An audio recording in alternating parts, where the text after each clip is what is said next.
Olá, muito bom dia! Começa aqui a TV Antagonista dessa quinta-feira, dia 16 de fevereiro de 2017. Hoje a gente completa um mês de TV Antagonista. A gente já evoluiu bastante, graças à sua companhia, à sua fidelidade de estar todos os dias aqui com a gente, participando, dando a sua opinião, a sua sugestão. Eu fico muito feliz que vocês acompanhem e ajudem a gente a construir uma TV Antagonista do jeitinho que vocês gostam. A gente faz com muito carinho, de olho naquilo que vocês querem saber, no tipo de jornalismo que vocês querem que a gente entregue para vocês todos os dias, pelo YouTube, pelo Facebook, pelo www.oantagonista.com. E hoje, como é que a gente tem o povo participando das decisões políticas por meio da internet? As pessoas ali por meio da internet vão participando e fazendo com que os políticos mudem as suas opiniões, mudem os seus votos online instantaneamente. E vamos começar então com a Operação Leviatã. Muita gente, molecada, né?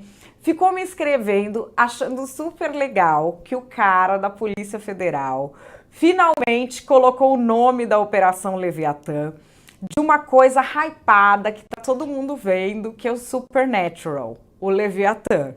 Que é esse aqui. Para você que já tem mais de 22 anos, você não deve saber o que é o Leviatã do Supernatural. Mas a gente mostra aqui na TV Antagonista.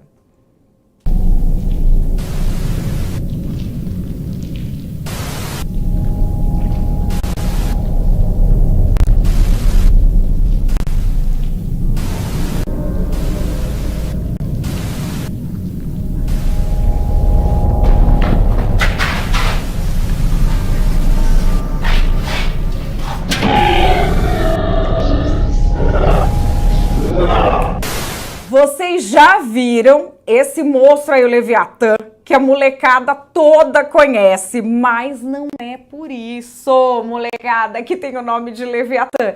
Se bem que juntando o Lé com Cré, o tradicional com o novo, dá um caldo ainda melhor para o nome dessa operação. O Leviatã em questão é esse, o Leviatã de Hobbes, que é o Homo homini lupus est, o homem é o lobo do próprio homem, que é um conceito que já vem dos dramaturgos italianos antigos e que consta do livro O Leviatã, de Thomas Hobbes. Mas o homem é o lobo do homem, por quê? Porque quem que é o alvo da operação é o Edson Lobão. Oi! Mas a gente gostaria que essa operação tivesse a força do Leviatã do Supernatural. A gente gosta. O que tem essa Operação Leviatã a ver com a Lava Jato? Ela está atrás da história de Belo Monte. É uma história de uma propina milionária que teria ido para o PT e também para o PMDB, dinheiro repassado por Antônio Palocci para a campanha de Dilma Rousseff, que teria envolvido Erenice Guerra e também a cúpula do PMDB no Senado. E agora envolvendo o recém-indicado presidente da Comissão de Constituição e Justiça. Essa história de Belo Monte está em várias delações da Lava Jato, entre elas a de Delcídio Amaral e da Andrade Gutierrez. E olha que coisa interessante, você que lê o Antagonista, que fica aí dando F5 atualizando, já sabe, você que ainda não deu F5, não teve tempo, vai saber agora aqui comigo. Edson Fachin, antes de se transferir para a segunda turma do Supremo e ficar com a Lava Jato, era relator de Belo Monte. E essa é a primeira operação da Polícia Federal autorizada por ele no dia do repórter e no dia que a TV Antagonista faz um mês. E é natural que a primeira operação comandada por ele na Lava Jato tenha como alvo o pagamento de propinas, um processo que ele conhece tão bem. Todas as notícias dessa operação a gente está colocando assim que elas chegam fresquinhas aqui nas mãos dos antagonistas. Continua acompanhando a gente pelo site. E agora nós vamos ao jornalismo 2.0. Acompanhe aqui comigo, derrubando a PEC da vergonha. O que era a PEC da vergonha? Era isso aqui, meus amigos. Proposta de Romero Jucá. Existe um problema que é de pessoas que estão na linha sucessória do presidente da República cometerem crimes e não poderem mais sucedê-lo. Brasil, como resolveremos isso? Na nossa cabeça, como a gente resolve isso? Então essas pessoas param de cometer crime. Não põe mais gente que comete crime. Mas na cabeça do Magnum do Senado, Romero Jucá, você resolve assim. O presidente da República, assim como quem puder sucedê-lo ou substituí-lo, nos termos do disposto no artigo 80, não poderá ser responsabilizado. Entendeu? O que acontece? Ele não pode ser processado. Não é que ele não pode fazer as coisas, ele não pode ser processado, não pode ser responsabilizado, não é que não pode ser processado. Bom, quem é que nessa altura do campeonato assinaria uma coisa dessas? Bom, o antagonista foi lá, publicou a PEC. Publicou a PEC surpreendendo até a assessoria do senador. Não contente, o antagonista publicou a lista de quem assinou a PEC. E aqui eu quero chamar a sua atenção, porque a gente gosta de acreditar em discursinho, em blá blá blá, mas bom mesmo é documento. Quem é que botou sua linda assinatura nessa PEC para não poder responsabilizar quem está na linha sucessória? Uma PEC para a qual a gente deu esse nome bonito de PEC da vergonha. Quem assinou? Romero Jucá, Zezé Perrella, Valdir Raupp, Edson Lobão, por que será? Renan Calheiros, por que será? Edson Lobão, ué, de novo, ele assinou 2 vezes, Brasil, é verdade. Fez bem. Marta Suplicy, Eduardo Braga, Hélio José Garibaldi Alves, do DEM, José Agripino, Maria do Carmo Alves, Davi Alcolumbre, do PSDB, José Aníbal, Flecha Ribeiro, Aloysio Nunes, Aécio Neves, Eduardo Amorim, Cássio Cunha Lima, do PSB, Antônio Carlos Valadares, Roberto Rocha e Fernando Bezerra, do PSD, Otto Alencar, Lazier Martins, Sérgio Petecão, do PRB, Eduardo Lopes, do PP, Benedito de Lira, do PR, Vicentinho Alves, do PSC, Pedro Chaves. O que aconteceu? O antagonista publicou isso. Vocês sabem que eles lá no Congresso ficam atualizando o antagonista. Quando saiu, começou a reviravolta, a derrubada da PEC da vergonha. Primeiro foi ele, o homem da vaquejada, senador Otto Alencar, que estava comemorando. Vocês lembram da hashtag Viva o Boi? Valeu o boi, não sei o quê? Então, aí ele já teve que se retratar, ele já mandou aqui pra gente ele já retirou a assinatura e já avisou o antagonista que tinha retirado a sua assinatura. Em seguida, foi a vez do senador Aloysio Nunes, que tinha assinado. Ele procurou o antagonista e informou o seguinte: ele assinou para que a PEC possa tramitar, mas votará contra. Aí, o PSDB divulgou uma nota dizendo que não existe qualquer compromisso da bancada tucana com a aprovação da proposta, o assunto jamais foi objeto de discussão entre os senadores da bancada, o fato de parlamentares do partido subscreverem a proposição não os compromete de defender, apenas deve ser compreendido como resultado de atendimento a pedido do autor para que o assunto venha a ser debatido, fato que, aliás, é usual em todos os parlamentos de países onde prevaleça a democracia. A nota do PSDB foi assinada pelo senador Paulo Bauer, que é líder da bancada. Bom, o que aconteceu depois? Romero Jucá resolveu retirar a PEC da vergonha. Agradecemos, é assim que se faz, senhores senadores, gostamos. E em seguida foi apresentada uma outra PEC do senador Ricardo Ferraço, que diz: é incompatível com o modelo republicano nacional que as funções de chefia de poder em todos os níveis federativos sejam exercidas por quem esteja na condição de réu em processo penal. Situação que, se prévia a investidura, importa a proibição absoluta de acesso ao cargo. Ou seja, é assim que a gente gosta. A gente não quer que o réu vá para o cargo. Não é impedir que quem está no cargo vire réu, mesmo se cometer algum crime. Então é assim que a gente gosta e aqui a gente explica no antagonista como é que caiu a PEC da vergonha. É com a sua participação, é com o olho atento da população que aprendeu por meio da internet que a gente também pode fazer parte da política. Valeu é o olho atento do antagonista ali dentro do Congresso Nacional, fazendo a diferença. Bom, vamos adiante falar de um outro assunto que vocês gostam também. Fator Bolsonaro. Tem aquela pesquisa CNT-MDA, que dá a vitória do Lula. Eu, pessoalmente, li a pesquisa, tenho alguns problemas com relação à metodologia, ao índice de verificação de amostra que foi aplicado, à sequência das perguntas. Vi colegas que não têm problemas com relação a isso, talvez, e colegas que não sabem o que é isso. Mas, enfim, vamos aqui, a avaliação estratificada de Lula. A escolaridade, a intenção de voto em Lula diminui com o aumento da escolaridade. Quanto mais a pessoa estuda, menos ela vota no Lula.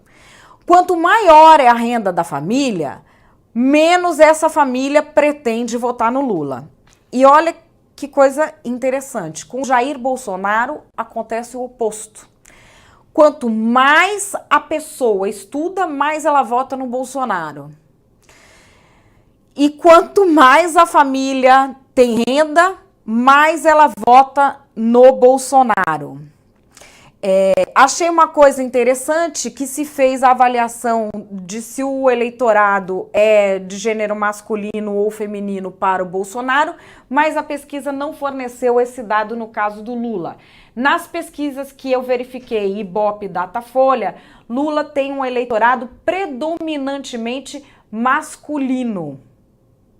É um eleitorado predominantemente masculino porque, muito embora o PT queira vender essa imagem de que defende os direitos das mulheres, não é o que nós vimos na prática durante os governos do PT, e os discursos pessoais, a postura pessoal de Luiz Inácio Lula da Silva não é uma postura que seja uma coisa de modernização do mundo moderno. Ela é uma coisa que ela é mais, vamos dizer, apela mais ao homem à moda antiga. Então aí a gente tem duas figuras muito interessantes da política brasileira sendo analisadas. E vocês pediram, vocês que ficaram aí falando, olha, por que a TV antagonista nunca entrevista o Bolsonaro? Vocês não levam o Bolsonaro aí? Por que isso, por que aquilo outro? Mentira. A gente traz. Diego Amorim foi atrás de Jair Bolsonaro para falar dessa pesquisa. Isso você só vê aqui na TV Antagonista. Deputado Diego Amorim, do Antagonista, o senhor me dá um minutinho nessa atenção? Não, fica à vontade, pode falar. Deputado, os antagonistas querem saber se o senhor está muito feliz ou muito feliz com esse resultado de hoje da pesquisa. Não. Não é questão de estar ou não estar feliz, né? Talvez aí, as minhas andanças pelo Brasil, eu estou tendo reconhecimento naquilo que eu tenho levado a esse estado. É fruto de trabalho, mas, poxa, isso aí logicamente deixa a gente feliz por esse resultado aí da CNT. Deputado, a alma mais honesta do Brasil, assim, auto-intitulada por ele mesmo, Luiz Inácio Lula da Silva, aparece com mais do que o dobro de intenção de votos do senhor. O senhor acha que ele vai ser seu adversário em 2018? Não. Primeiro que eu não estou fazendo campanha em lugar nenhum, tá ok? Meu nome apareceu em pesquisa, eu não tenho preocupação com nada no tocante a isso. O Lula é um cara que é conhecido no Brasil todo, para o bem ou para o mal. Tá, entre eu e ele foi 2 anos presidente, líder sindical por muito tempo, tá na mídia até hoje, estou em cima da Lava Jato. Não sei, acho que não cabe eu discutir a pesquisa com essa ótica aí.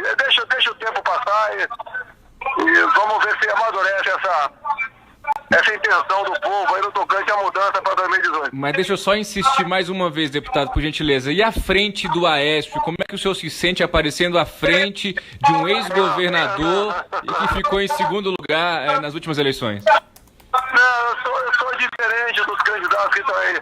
Você pega determinadas pautas, né? Esses candidatos têm uma posição diferente da minha. em especial a questão do desarmamento. Aí eu sou uma pessoa que prego aí o Brasil fazer comércio com o mundo todo, o Brasil aí rever a sua política indigenista, tá? Rever a sua política ambiental, para o bem do nosso povo. Eu prego isso, coisa que geralmente os demais políticos do Brasil vão pela linha do politicamente correto e não dizem nada para a população quando estão conversando com ela. Para finalizar, deputado, mesmo os eleitores que não necessariamente não concordem com todas as opiniões e defesas do senhor, alguns avaliam que o senhor é muito do gogó, mas que na hora de fazer, na hora de montar a equipe, pode arregar. O senhor é de arregar, deputado? Como é que o senhor avalia essas coisas? Não vou entrar nessa provocação. Eu nunca tive casa no executivo, então ninguém pode me acusar de nada, tá ok? Eu sou o capitão do Exército, sei o que era disciplina, e sem isso você nunca terá ordem de progresso. Só isso que eu tenho que responder. Bom, então está aí a entrevista do Diego Amorim com Jair Bolsonaro, que vocês pediram, e a gente fez, já que nessa pesquisa em que, a bem da verdade, a grande maioria não apontou espontaneamente ninguém para votar para presidente em 2018, a gente tem Jair Bolsonaro à frente de nomes como Aécio Neves e Marina Silva. Ou seja, gostem ou não gostem de Jair Bolsonaro, existe um fenômeno na política que há que se reconhecer e há que se começar a entender. Enfim, vamos adiante com algo que está tirando o sono de muita gente. Eduardo Cunha vai permanecer preso porque o Supremo Tribunal Federal resolveu apoiar Sérgio Moro e não deixar a defesa de Cunha espicaçar o juiz. Eu explico. Não se analisou o mérito da prisão, se Cunha é culpado, se é inocente, se não é. O que foi analisado? O tipo de reclamação que foi feita, o tipo de processo que os advogados entraram. Então o advogado do Cunha foi lá e fez o maior teatro, que a prisão é atípica, que isso, que aquilo, que ele tá doente, blá, blá, blá, blá, blá. O que o relator Edson Fachin respondeu? Meu amigo, isso aí está no STJ, no Superior Tribunal de Justiça, que é um tribunal abaixo. Enquanto não julgar lá, não me venha com isso para cá para a gente descer atropelando uma decisão que é do Moro. Vamos ver. Ela prematura a manifestação dessa Suprema Corte a respeito do tema antes de esgotadas as instâncias antecedentes. Houve uma ponderação com relação a essa história da prisão provisória, que foi do ministro Marco Aurélio Mello, que nessa questão das prisões longas, só ele gosta de ser um dissidente, foi lá e disse que estão deixando esse povo preso provisório por tempo demais. Vem ocorrendo uma generalização sem tamanho e generalização projetada no tempo, né, da prisão provisória. E foi aí que o ministro Celso de Mello pegou na questão técnica.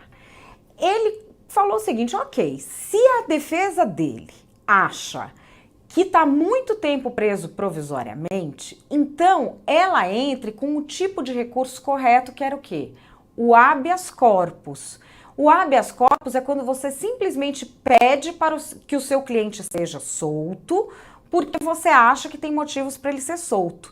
O que é que a defesa do Cunha tinha feito? Ela tinha feito uma reclamação. A reclamação quer dizer o quê? Ela, na verdade, é como enfrentar o juiz Moro, é como dizer que o juiz Moro está desobedecendo a ordem jurídica e por isso tinha que soltar o Cunha. Foi isso que a defesa tinha que fazer.